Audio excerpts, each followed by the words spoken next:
जब तक मुझे नाम नहीं पता था कि इसको कुश्ती बोलते हैं, रेसलिंग बोलते हैं, तो मैंने हाथ करके बोला कि मुझे ये खेल खेलना है। पता नहीं उसमें क्या एकदम से इंटरेस्ट हुआ, देखते ही पसंद आ गया। ये कैसे खेल में डाल दी। इसका तो करियर ही खराब हो जाएगा, पढ़ाई करवा लो, ना शादी होगी इसकी, ना शरीर खराब हो जाएगा, ना कोई इसको मतलब वही जो ये सारी बातें, कैसे कपड़े पहनती है। जी, जैसे आपने बताया कि बबीता फोगाट, तीर्थ राणा ने आपको परमिशन दिलाई वहाँ धरने की जी। और दोनों में से कोई भी धरने में साथ नहीं था आप लोगों के।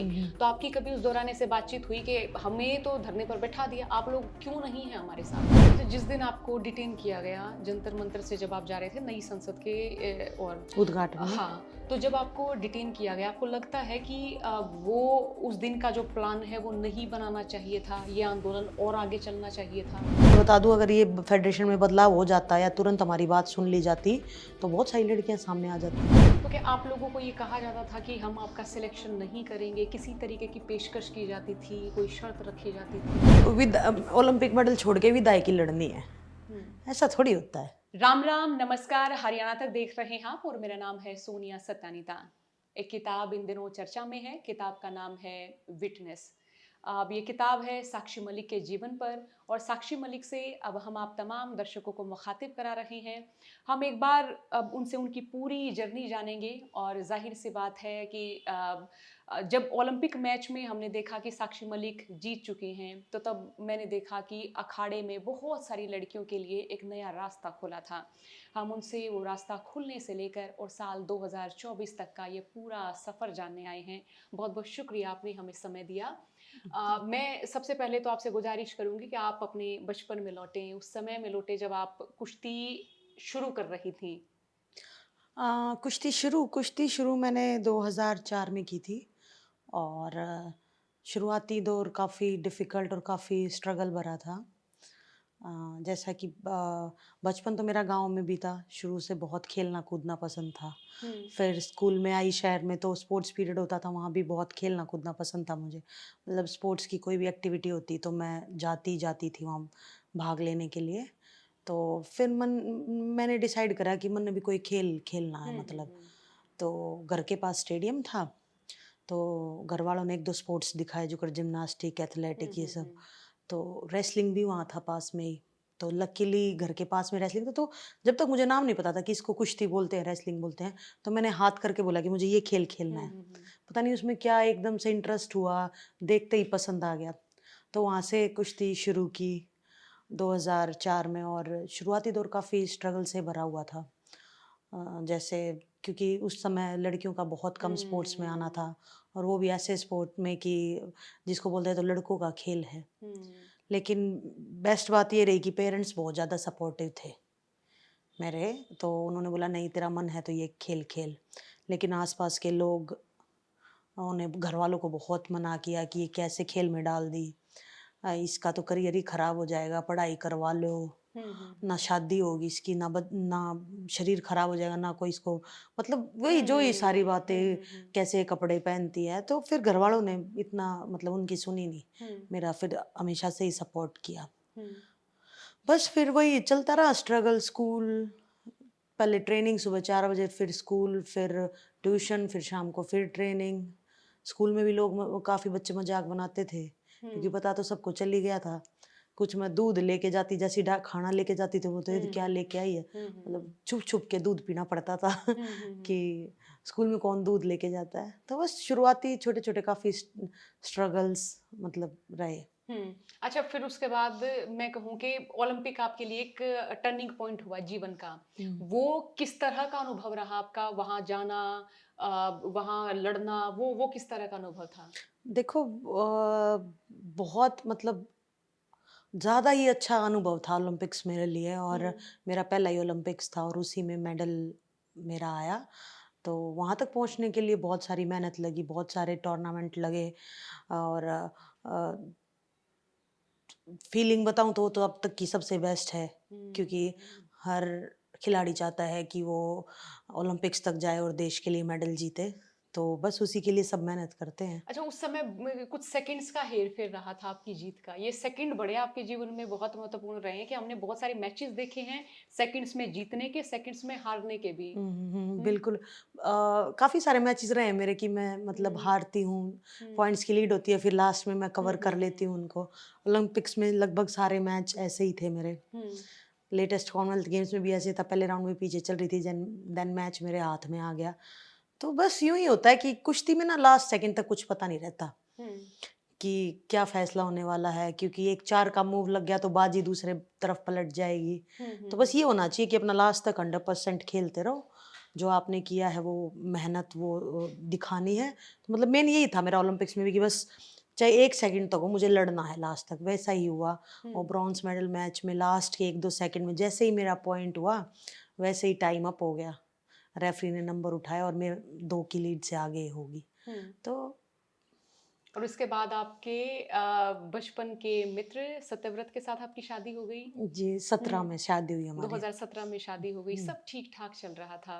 हुँ, फिर हमने देखा कि ओलंपिक मैच के बाद कोई ऐसा मैच हमने आपके हिस्से नहीं देखा कि जिसमें आपकी जीत बहुत ऐसी हुई हो कि अ, ब ओलंपिक जैसी जीत आपकी हुई हो। हुँ, हुँ, अब एक और स्ट्रगल रहा, हुँ, एक हुँ, और डिप्रेशन आपने देखा। हुँ, हुँ। ओलंपिक के बाद के मैचेज़ का अगर हम ज़िक्र करें। हाँ, वो लगातार डेढ़ 2 साल मैं हुँ, मतलब हारी, वो फ़ेज़ हुँ, काफ़ी मतलब मुश्किल था मेरे लिए, क्योंकि लगातार अपने वेट में इतने सालों तक चैंपियन रहना, हुँ, फिर एकदम से हार का सामना करना।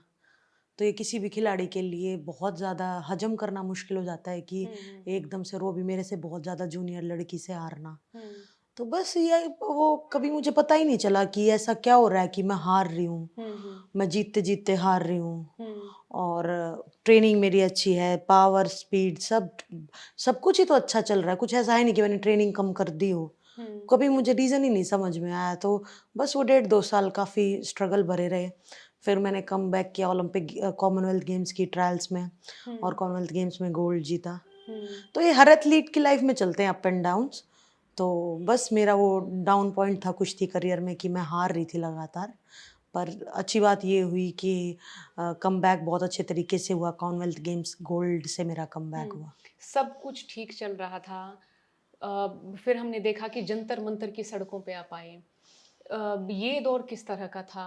क्या आपने सोचा था कि इसके बाद कुछ भी हो सकता है, मेरा करियर डाउन भी हो सकता है, कुछ भी हो सकता है, उतना बड़ा रिस्क आप मानती हैं वो रहा आपके लिए? बिल्कुल, रिस्क तो पूरा जब हमने चीज़ डिस्कस की, सबने बैठ के बातचीत की, तो हमने सोचा था कि हम सब कुछ मतलब दाँव पे लगा के जाएँगे, चाहे करियर हो, हुँ, जॉब हो, क्योंकि सब हम जॉब पे थे। तो हमने सोचा था कि जो भी होगा बस हमें ये लड़ाई लड़नी है और अपनी फेडरेशन को क्लीन करना है, जो फेडरेशन में हैरेसमेंट चल रही है उसको ख़त्म करना है। तो ये तो मन में ठान के ही चले थे कि हुँ। अब नतीजे के बारे में नहीं सोचना, सिर्फ़ लड़ाई लड़नी है। हुँ।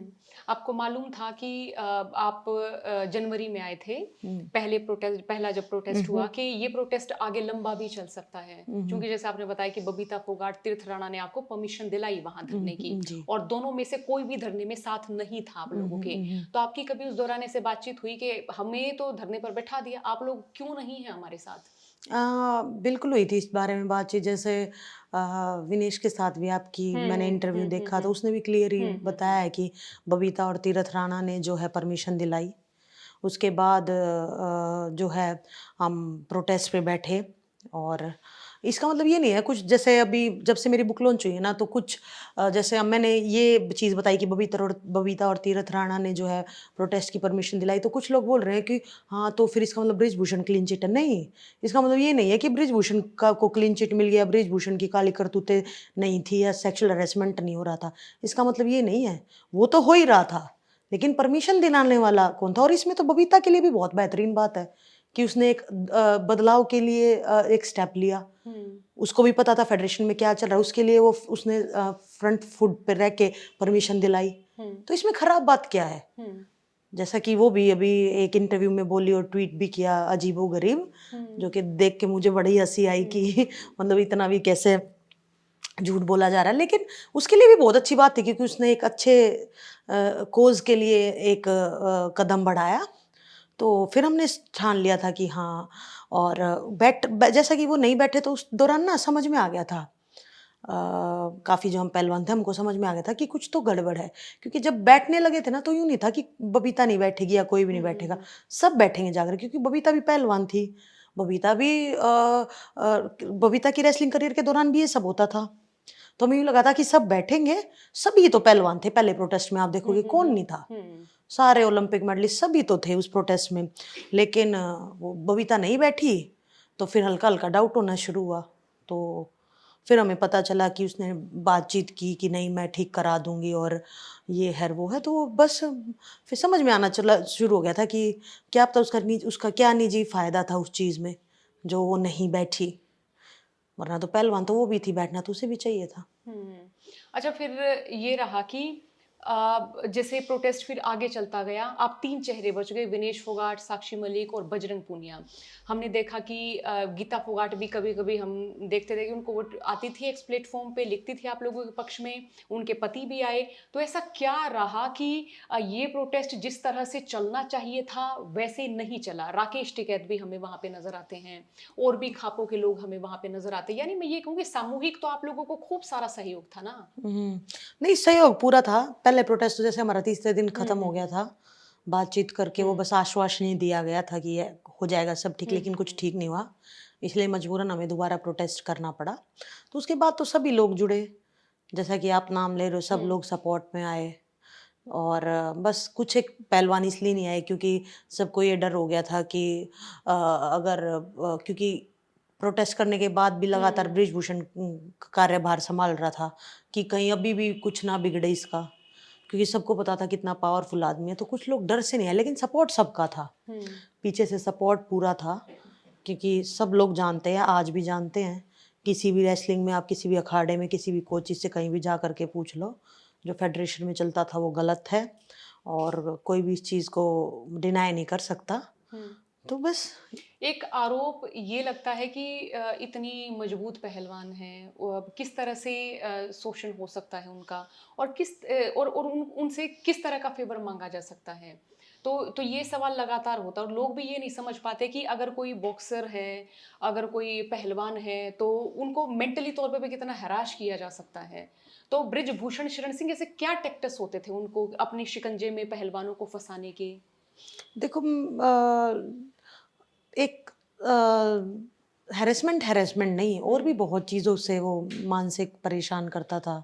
लाइक ट्रायल्स में प्रॉब्लम करना, जो उसके साइड का था उसका फ़ेवर करना, हुँ, कुछ भी जो स्पॉन्सर्स थे उनका अमाउंट बच्चों तक नहीं पहुँचने देना। हुँ, तो बहुत सारी ऐसी चीज़ें थी, मतलब बिल्कुल ही तानाशाही के रूप में चल रही थी फेडरेशन। हुँ। तो इसीलिए हमने सोचा कि नहीं, अब बिल्कुल सब कुछ मतलब एंड हो गया है, तो अभी हमें इस चीज़ के बारे में आवाज़ उठानी चाहिए। और रही बात, क्या क्वेश्चन पूछा था आपने कि कि जैसे कि पहलवान तो बड़ी शक्तिशाली होती हाँ, हैं। नहीं हुँ, जैसे शक्तिशाली तो वही बात है ना, फिज़िकल रूप हुँ, हुँ, से हुँ। होते हैं, तो क्या मार-पिटाई थोड़ी करते हैं। अभी जैसे हुँ, पहले रेसलिंग को क्या माना जाता था कि मार-पिटाई का हुँ, खेल है। हुँ, हुँ। लेकिन जब से अवेयरनेस हुई है लोगों में, दंगल आई है, मैंने मेडल जीता है, टीवी पे कुश्ती चलनी स्टार्ट हुई, तो लोगों को पता चला एक टेक्निकल गेम है। टेक्निक करो, टेक्निक लगाओ और हुँ, पॉइंट हुँ, हुँ। पाओ। हुँ, तो 2012 में जैसे इंसिडेंट हुआ मेरे साथ, तो करियर का डर था, क्योंकि और कुछ तो ऑप्शन था ही नहीं। अगर आवाज़ उठा देते, क्योंकि सबको पता था कितना पावरफुल आदमी है। आवाज़ उठाते तो वही बात है कि वो वहीं करियर ख़त्म हो जाता मेरा, और आज शायद मैं एज़ ओलंपिक मेडलिस्ट नहीं बैठी होती। हुँ, इसलिए चुप रहे, हुँ, और ये चीज़ लगातार चलती आ रही थी, जूनियर लड़कियों से सुनाई दे रहा था ये सारी चीज़ें। तो हमने सोचा कि जब हमारे साथ हुआ था, जब हम आवाज़ नहीं उठा पाए, तो अब क्यों नहीं, मतलब अब तो हम सब लोग हमें जानते हैं, हमारा नाम है, तो हमारी बातें सुनी जाएँगी। हुँ। इसलिए फिर हमने डिसाइड किया कि हम जो हमारे साथ हुआ वो छोटी बच्चियों के साथ ना हो, तो इस चीज़ को बदलाव के लिए हम लड़ाई हुँ, लड़ेंगे। आपने भी हर तरीके से अपनी लड़ाई को आगे बढ़ाने की कोशिश की, मेडल लेकर आप गंगा जी के घाट पे भी पहुँचे थे। अब उस दौरान ये क्या हुआ था? क्या आपको उस दौरान लगा कि कुछ हमारे साथ राजनीति हो रही है? प्रोटेस्ट के बीच में कुछ लोग ऐसे हैं कि जो जो व इस आंदोलन को बिल्कुल भ्रमित करना चाह रहे हैं, आंदोलन को किसी दूसरी दिशा में लेके जाना चाह रहे हैं? देखो, हमें आंदोलन आंदोलन का कोई एक्सपीरियंस तो था ही नहीं कि हम तो नादान से बच्चे थे, ऐसा कुश्ती की थी सारा जीवन, तो हमें तो पता ही नहीं था। लेकिन वो गंगा पे जैसे कि आप बता रहे हो, जब वो मेडल्स लिए गए तो हमें लगा कि कुछ तो राजनीति हुई है, मतलब धोखा हो गया, ये मतलब आप कुछ लोगों तक किसने कहा था कि मेडल उठाओ और गंगा की ओर चलो? ये हम सबका डिसीजन था। डिसीजन सबका था। हाँ, कि जब 40 दिन तक रोड पे पड़े रहे, कितने साल कितने टाइम से लड़ाई लड़ रहे हैं, कोई सुनवाई नहीं हो रही, तो ऐसे मान सम्मान का क्या ही फायदा है। हुँ। तो बस बहा देते हैं गंगा में, जब ऐसे मान सम्मान का कोई फायदा नहीं, इसीलिए हमने डिसाइड किया।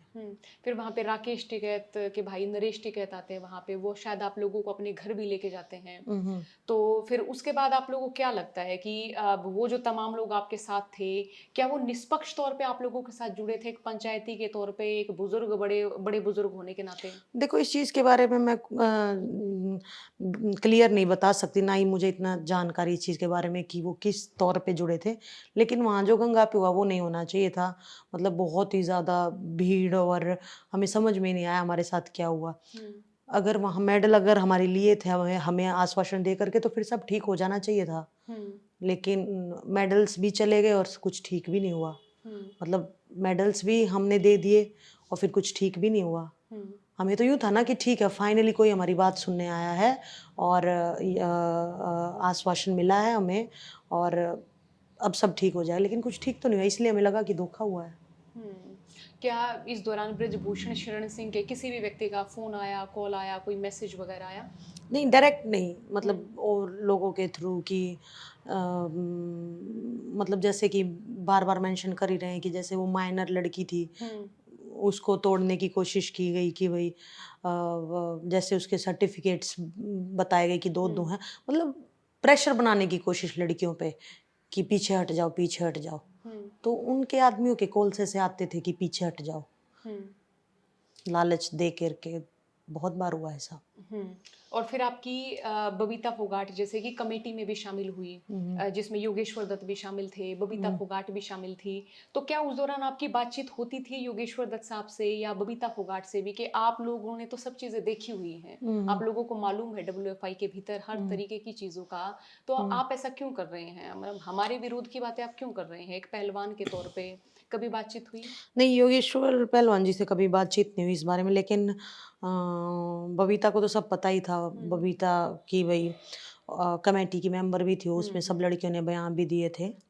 लेकिन वही बात है, बयान कमेटी में तो और भी बहुत मेंबर थे। हुँ, सब लड़कियों ने अपनी आप बीती बताई थी, हुँ, लेकिन सुनवाई तो नहीं हुई ना।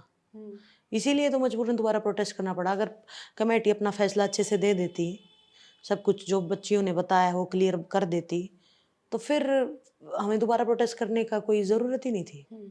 अच्छा, जिस दिन आपको डिटेन किया गया जंतर-मंतर से जब आप जा रहे थे नई संसद के ओर, उद्घाटन में। हाँ, तो जब आपको डिटेन किया गया, आपको लगता है कि वो उस दिन का जो प्लान है वो नहीं बनाना चाहिए था, ये आंदोलन और आगे चलना चाहिए था?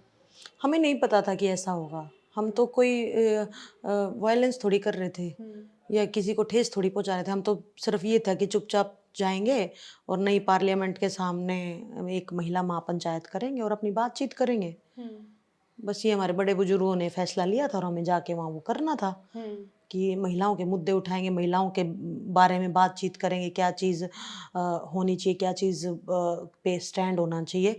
तो ये सब के बारे में बातचीत थी, लेकिन हमें ये नहीं पता था कि डिटेन हो जाएँगे, हमें पुलिस स्टेशंस लेके जाया जाएगा। हुँ। तो कौन उस चाहेगा कि हमारा प्रोटेस्ट ऐसे आधे-अधूरे में ख़त्म हो जाए? तो जब प्रोटेस्ट खत्म हुआ तो ये दुःख रहा। मतलब ख प्रोटेस्ट खत्म नहीं हुआ, वो हमारी हुँ, जगह जो छीन ली गई, जो हमारा ऑन रोड प्रोटेस्ट था हुँ, वो हुँ, खत्म हुआ, बाकी तो अभी भी चल रहा है। हुँ। कोर्ट में केस चल रहा है, हम तो पहले भी उस स्टैंड पे थे, आज भी उस स्टैंड पे और उसी स्टैंड पे रहेंगे, जब तक उचित सज़ा नहीं मिल जाती। हुँ। ब्रजभूषण शरण सिंह आज भी ये कहते नज़र आते हैं कि जो पहलवान हैं वो झूठ बोल रहे हैं। उनके अपने स्वार्थ थे, उनको राजनीति में आना था। वो एक व्यवसायी का नाम लेते हैं, दीपेंद्र भूपेंद्र हुड्डा का नाम लेते हैं कि ये पहलवान उनके उकसाए हुए हैं, इसलिए प्रोटेस्ट हुआ, इसलिए आरोप लगे उन पे। नहीं, नहीं, देखो उकसाए हुए तो उनके उकसाने वाली बात तो वहीं खत्म होगी। हुँ, ये तो आप किसी से जाके पूछ लो। आप पहले वाले प्रोटेस्ट की क्लिप उठाओ, हुँ, उसमें से किसी को भी पकड़ो और पूछो कि ये प्रोटेस्ट की परमिशन दिलाई किसने थी हुँ, और कौन था? तो आपको सब पता चल जाएगा। जैसा कि आपने विनेश ने भी आपको बताया होगा। तो यहाँ वो वाला कांग्रेस वाला एंगल तो यहीं खत्म हो गया, हम्म। है ना? और रही बात कि ये खत्म हो गए हैं, ये राजनीति करना चाहते हैं, तो उस टाइम तो किसी की राजनीति के मन में थी ही नहीं। हम्म। और खत्म होने वाली बात ये रही, तो विनेश ने तो अपने आप को जाके प्रूव करके दिखाया इतने बड़े स्टेज पे। हम्म। वहां तक पहुंचना तो एक रेगुलर जो स्पोर्ट्स करता है, रेगुलर ट्रेनिंग करता है, उसको पहुंचना बहुत मुश्किल हो जाता है। हम्म। विनेश ने तो प्रोटेस्ट किया, इतना कुछ था, उसके बाद ओलंपिक्स तक पहुंचे और वो भी फाइनल्स में पहुंचे। हम्म। वो तो चलो अनलकी रही, भगवान की मर्जी थी कि उसे मेडल नहीं मिला। हम्म। लेकिन वो बात भी खत्म हो गई कि हम लोग खत्म हो चुके हैं। कोई ओलंपिक मेडल छोड़ के क्यों रोड पे बैठेगा? हम्म। लाइक खिलाड़ी के लिए ओलंपिक मेडल से बड़ा कोई मेडल नहीं होता, या उससे बड़ा कुछ नहीं लगता उसको। मैं भी बता रही हूँ कि जो मेरा ओलंपिक मेडल है, जो वो फीलिंग थी, उसके आगे कोई भी चीज़ मायने नहीं रखती। तो ये सारी चीज़ें हैं, तो बोलने को तो वो कुछ भी बोलेंगे, अभी क्या ही कर सकते हैं। हम्म। ये जो किताब आपकी आई है, ये आपने किस तरह से सोचा कि किताब आनी चाहिए? ये कहाँ से शुरू हुई है जर्नी? ये देखो, जब ओलंपिक मेडल आया उसके बाद से ही मतलब अप्रोचेज़ आती थी कि बुक हम्म। लिखना चाहते हैं, बुक लेना चाहते हैं। लेकिन मैं एक्टिव एथलीट थी, हम्म। एक्टिव मतलब रेसलिंग करती थी, हम्म। तो हम्म। यूँ ही था ही नहीं कि मेरे पास टाइम है, इन चीज़ों के लिए टाइम है। फिर प्रोटेस्ट आ हम्म। गया सडनली, तो फिर उसके बाद फिर से कि हम प्रॉपर लिखना चाहते हैं, तो फिर मैंने भी डिसाइड किया कि हाँ, हम इस चीज़ के बारे में बात करेंगे और मैं बुक लिखना पसंद करूँगी। हुँ। इस बुक में आपकी पूरी जर्नी है, शुरुआत से लेके अब तक की सारी जर्नी है। अब अगर इस जर्नी को हम मोटा-मोटा देखें तो आपके हिस्से बहुत सारा दुःख आया, बहुत सारा संघर्ष आया, बहुत कुछ आप कर सकती थी, लेकिन आप मानती कि आंदोलन के बाद जो आपको मिलना चाहिए था वो नहीं मिला। बहुत सारे सवाल साक्षी मलिक के हिस्से आए, बहुत सारे सवाल विनेश फोगाट के हिस्से आए, बजरंग पूनिया के हिस्से भी आए। नहीं, इस प्रोटेस्ट से जो मुझे सिर्फ चाहिए था, वो चाहिए था फेडरेशन में बदलाव। हुँ।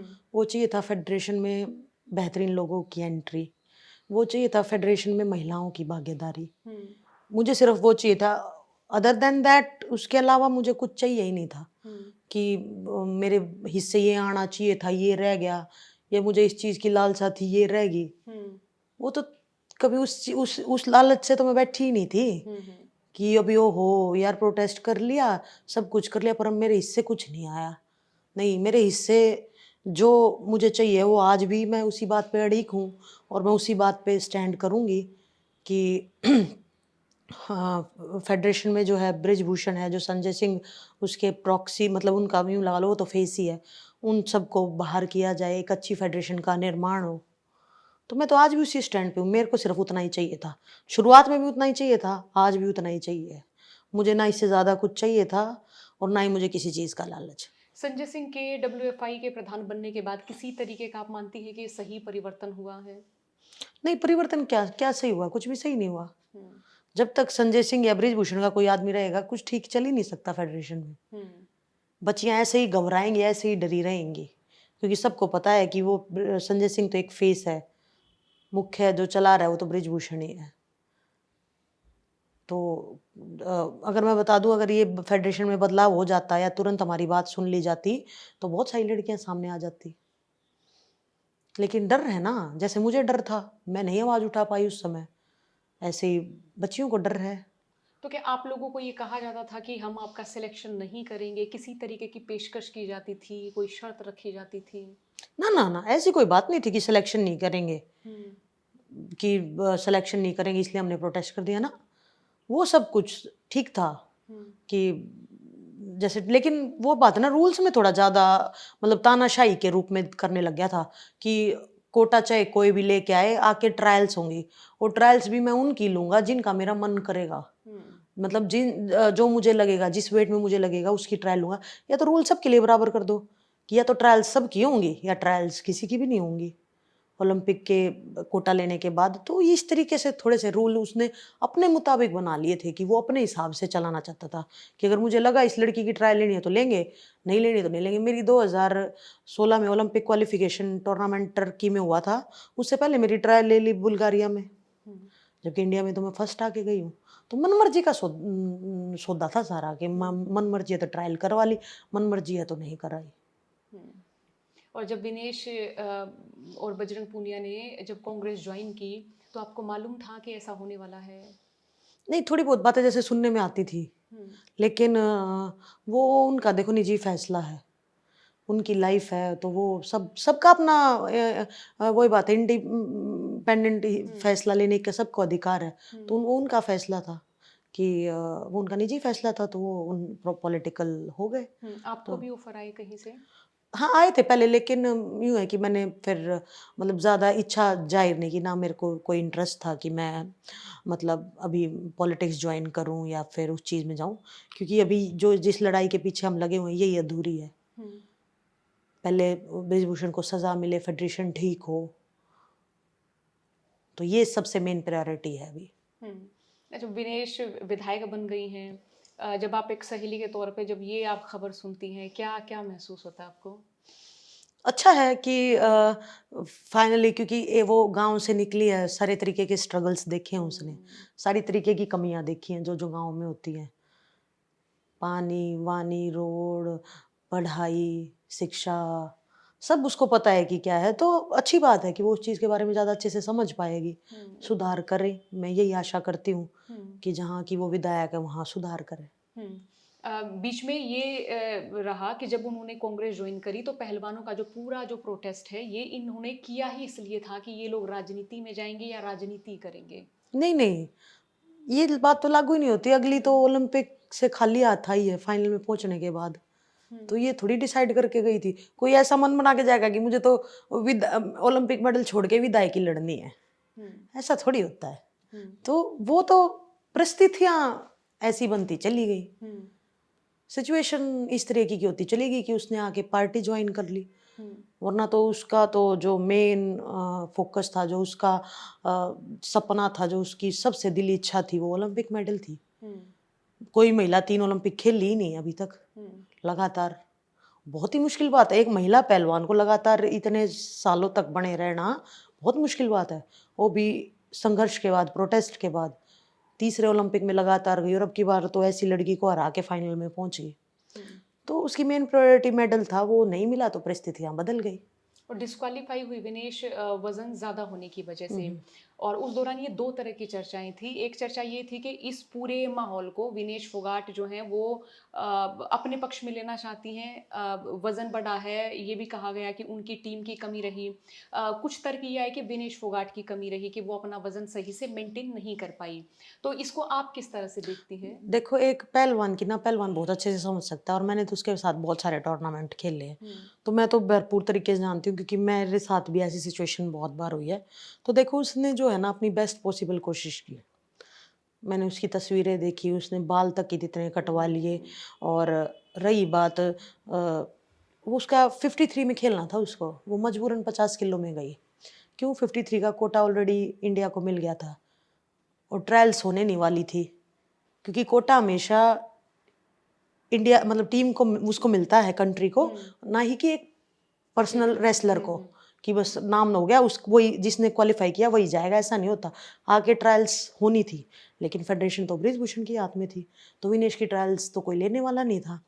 तो उसने रिस्क लेके वो इतना वेट कम करके 50 किलो में गई, और लगातार उसने मेंटेन रखा। उसने नेशनल में दिखाया, उसने फिर ट्रायल्स में दिखाया, उसने एशियन क्वालिफिकेशन में दिखाया वेट, और ओलंपिक के पहले दिन भी दिखाया। लेकिन क्या है कि वेट दिखाया, फिर 3 कुश्तियाँ लड़ी। 3 कुश्तियों में लड़ने के लिए हमें ही पता है कितनी एनर्जी लगती है। एनर्जी लगी तो थोड़ा बहुत उसने कुछ खा लिया होगा या थोड़ा बहुत पी लिया होगा, और वो जितना पिया खाया भी नहीं होगा, उससे ज़्यादा वो वज़न बढ़ गया। हम्म, और उसके बाद भी उसने अपनी पूरी कोशिश की। सारी रात उसने ट्रेनिंग की, बाल तक कटवा लिए, जो भी वो बेस्ट पॉसिबल कोशिश की उसने। कौन ही अपना ओलंपिक गोल्ड मेडल छोड़ना चाहेगा? मेन जो एक लड़की थी वो उसने ऑलरेडी हरा ही ली। गोल्ड, हम तो गोल्ड मान के चल रहे थे, हम्म, लेकिन सडनली सुबह ये खबर मिली, तो ये मतलब सबके लिए नुकसान की बात थी, पूरे कुश्ती जगत के लिए, पूरे भारत देश के लिए। हम्म। तो उसमें उसकी कोई कमी नहीं कह सकते कि विनेश की कमी थी या विनेश की गलती थी। आगे आप कुश्ती में क्या कमबैक करेंगी? मैं नहीं, हुँ, मैं मेरा वो लास्ट था 21 दिसंबर 2023। मैंने जब अपनी कुश्ती को त्यागा, और ये जो है, ये किसी भी खिलाड़ी के लिए आसान नहीं होता अपने खेल को त्यागना। लेकिन मैंने डिसाइड किया कि क्योंकि इतने सारे स्ट्रगल के बाद भी वही आदमी फेडरेशन में, वही सारी चीज़ें होनी है, तो मैंने इससे बेहतर फैसला समझा कि मैं कुश्ती को त्यागती हूँ और मैं लड़ाई लड़ूंगी इस चीज़ के लिए। और बस अब मेरे से कुश्ती नहीं हो पाएगी। और शायद ही कोई ये चीज़ समझ ले कि अगर ऐसे ही हैरेसमेंट चलता रहा तो एक ओलंपिक मेडलिस्ट को कैसे कुश्ती छोड़नी पड़ी। कौन छोड़ना चाहेगा? इतनी तो मेरी कोई एज भी नहीं थी कि मैं कुश्ती छोड़ करके बैठ जाऊं। तो डिफ़िकल्ट फैसला था, लेकिन वही बात है कि त्याग लगता है कहीं न कहीं, तो वो मैंने त्याग किया कि शायद आगे ऐसा ना हो किसी और बच्ची-बच्चियों के साथ। किसी ने आपको समझाया, किसी का फ़ोन इस तरह आया हो कि जो व्यक्ति जो आप चाहती हों कि आपके बड़े ख़ास रहे हों, किसी ने आपको समझाने की कोशिश की कि आएँ आप कुश्ती में वापस आएँ? वो तो नहीं, कौन कहेगा? कोचिज़ हुए, मेरे घर परिवार वाले हुए, किसी को नहीं पता था हम ये फ़ैसला लेने वाले हैं। हुँ, मेरे और मेरे हस्बैंड ने डिसाइड किया, क्योंकि बहुत ही उस दिन हमारे लिए बहुत कठिन दिन था कि इतनी लड़ाई लड़ी, फिर फेडरेशन के इलेक्शन हुए और वापस से संजय सिंह आ गया, बृजभूषण आ गया। हुँ, तो बहुत ही मतलब दुःख की बात थी उस दिन हमारे लिए, तो इसलिए हमने सोचा कि ठीक है, अब बैंड करते हैं। साल डेढ़ साल से तो ट्रेनिंग वैसे नहीं हो रही, हुँ। ऊपर से फेडरेशन भी वैसे ही बन गई, तो इससे बेहतर है त्यागते हैं और अपने बैक फुट से लड़ाई लड़ेंगे। तो जब डब्ल्यूएफआई के इलेक्शन हो रहे थे प्रधानी के, तो क्या आपको उस समय दावा रखना चाहिए था, ऐसा आप मानती हैं? उस समय भी आप आगे आ सकते थे, बता सकते थे कि हम भी महिला के तौर पे या एक पहलवान के तौर पे यहाँ की प्रधानी कर सकती हैं, होना वो चाहिए तो ऐसा। वो नामांकन भरा तो था। हुँ, एक अच्छी पहलवान रही हैं अनीता शौराड़, हुँ, उन्होंने नामांकन भरा था। हम भी थे, ठीक है, उसने भी सब स्ट्रगल किए हुए हैं। अच्छी पहलवान भी रही हुई हैं, महिलाओं की भी भागीदारी होगी। हुँ, तो बस वो नहीं हुआ, वो फिर संजय सिंह ही जीता इलेक्शन में। हुँ। तो क्या हम ये माने कि फेडरेशन के भीतर सारे जो अभी तक के जो व्यक्ति हैं, वो सारे बृजभूषण शरण सिंह के पक्ष के हैं? और वो किसी तो नए अभी भी आदमी है, की जो एंट्री है, वो अभी हो सकनी भी वो इम्पॉसिबल तो जैसे। अभी हुई नहीं नई हुँ, आदमी की, मतलब मेनली तो होना चाहिए ना कि अ, किसी ना किसी खिलाड़ी की एंट्री हो जाए या हुँ, महिलाओं की एंट्री हो। हुँ, जब प्रोटेस्ट से पहले तो एक भी महिला की कोई एंट्री नहीं थी फेडरेशन में, हुँ, हैं? लेकिन रूल ये बोलता है कि हर फेडरेशन में जो है सेक्सुअल हैरेसमेंट कमेटी होनी चाहिए, महिलाएं होनी चाहिए उसमें, कि जो हैं बच्चियां जो हैं इजीली अगर उनके साथ कोई प्रॉब्लम है तो इजीली जाके कंप्लेंट कर सकें। लेकिन ऐसा कुछ था ही नहीं। हुँ। इसीलिए तो लड़ाई लड़ रहे हैं, इसीलिए तो अभी भी मैं कह रही हूँ कि फर्स्ट प्रायोरिटी है फेडरेशन में बदलाव, उसके बाद की बात है। और डब्ल्यूएफआई के चुनाव में कहूँ कि अभी तो और ज़्यादा समय, कई साल हैं डब्ल्यूएफआई के इलेक्शन के लिए। हाँ, वो है, लेकिन अभी भी आईओए ने उसे मान्यता तो दी नहीं हुई। हुँ, वो तो इलीगल तरीके से फेडरेशन चला रहा है और टीम्स भेज रहा है। हुँ। और अगर आगे मैच हुए और मान लें कि ये जो कुश्ती संघ है, अगर आईओए उस कुश्ती संघ को पूरे तरीके से मान लेता कि तो अवैध है, कितने ही बच्चों के यहाँ पर हम ये कहें कि मैच होने हों, चाहे क्वालिफिकेशन हो, तो आईओए तो उनको झटके से बोल सकता है कि हम तो इसको नहीं मानते। तो करियर पे तो असर उन पहलवानों पर हुआ।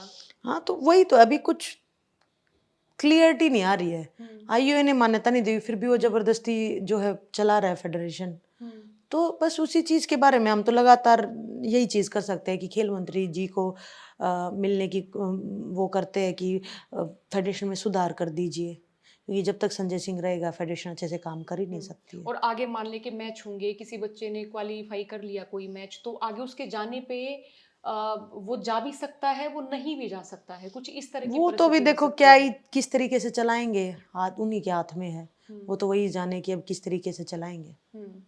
तो इस पूरे प्रकरण के बाद कुश्ती हम ये माने कि बड़े डेंजर ज़ोन में है। हमें तो लगता ही है, क्योंकि बदलाव ही नहीं हुआ इतनी लड़ाई के बाद भी, हुँ। तो कहाँ सुधार हुआ? अमित शाह साहब से आपकी बात हुई, उसके बाद हमने देखा कि जो है अनुराग ठाकुर साहब उनसे भी आपकी बातचीत हुई। तो उनकी बातचीत की क्या शैली थी? क्या वो चाहते थे कि समाधान हो या वो ये चाहते थे कि पहलवानों को बोल दिया जाए कि अगली मीटिंग में देखेंगे, उससे अगली आगे नहीं, वाली बहुत मीटिंग में बार अच्छी देखेंगे? कन्वर्सेशन हुई, हुँ, अच्छे से बातचीत हुई, उन्होंने आश्वासन भी दिया कि नहीं सब ठीक हो जाएगा, हम सब ठीक करेंगे। हुँ, लेकिन ठीक तो नहीं हुआ ना अभी तक भी। हुँ, वो इलेक्शंस हुए और वापस से फिर संजय सिंह आ गया। हुँ। क्या आपने अभी इन दिनों के दौरान समय माँगा किन्हीं से, अमित शाह साहब से या आपके खेल मंत्री जी से? नहीं, अभी इस दौरान नहीं। हुँ, मतलब वैसे तो लगातार उनको पता ही है, अप्रोच हम कर ही रहे हैं, लेकिन कोशिश रही तो लगा हम कि खेल मंत्री से मैं मिलना चाहूँगी। और अपनी बातचीत रखना चाहूँगी कि कृपा करके सुधार करो अभी भी रेसलिंग में। अभी भी कुछ इतना समय नहीं गया है। अभी आप सारा समय अखाड़े को ही देंगी जिंदगी भर जो आपने सोचा है। हाँ, कुश्ती की है, कुश्ती ने इतना बनाया है, कुश्ती ने इतना ऊपर तक पहुँचाया है। तो बस कुश्ती को ही मैं अपना अखाड़ा चलाऊँगी और कुश्ती को ही समय देना चाहूँगी। अब अपनी जो जर्नी है, बहुत सारे लोग ऐसे होते हैं कि जो पढ़ते हैं वो खुद इमोशनल हो जाते हैं। आपकी किताब पढ़ते-पढ़ते ऐसा हुआ आपके साथ? हैं? मतलब यूँ है एक आधी ऐसी जगह जहाँ मतलब पढ़ के मैं उसी ज़ोन में पहुँच जाती हूँ। जैसे मेन दादी का टॉपिक हुआ, जो कि मेरे सबसे प्रिय थी, मैंने आपको पहले भी बताया था। तो कुछ कुछ टॉपिक हैं अच्छा, ऐसे। हरियाणवी बालक जो है अपनी दादी तो बड़े प्यारे होया करें है, मतलब दादा दादी कितने, मैं आज भी मतलब मेरी दादी ने याद करा करूं। और आप तो भी मैं सुन लग रहा हूँ कितने दादी थे, कितने क्लोज हो गए हम छोरी। हाँ, पता नहीं, बस मेरा तो कुछ ज़्यादा ही अलग से ही लगाव था दादा-दादी के साथ। बड़े याद आते हैं। हुँ। और कोई और उस समय आप कोई और इमोशनल पल कोई फील करती हो कुछ और आपके जीवन में? नहीं, ब बहुत सारे ऐसे हैं, जैसे कुश्ती में कभी इंजरी हुई, ऐसा लगा कि सब खत्म हो गया, वहाँ भी है। मतलब बहुत सारे पॉइंट आप पढ़ोगे तो आपको सब समझ में आ जाएगा। मैं आपको कॉपी भेजूँगी। ठीक है, मैं बल्कि ले ही लूँगी, बल्कि मैंने ऑर्डर की थी, वो अभी तक मेरे पास पहुँची नहीं है किताब। बहुत-बहुत शुक्रिया साक्षी, आपने हमें समय दिया, बहुत-बहुत शुक्रिया आपका।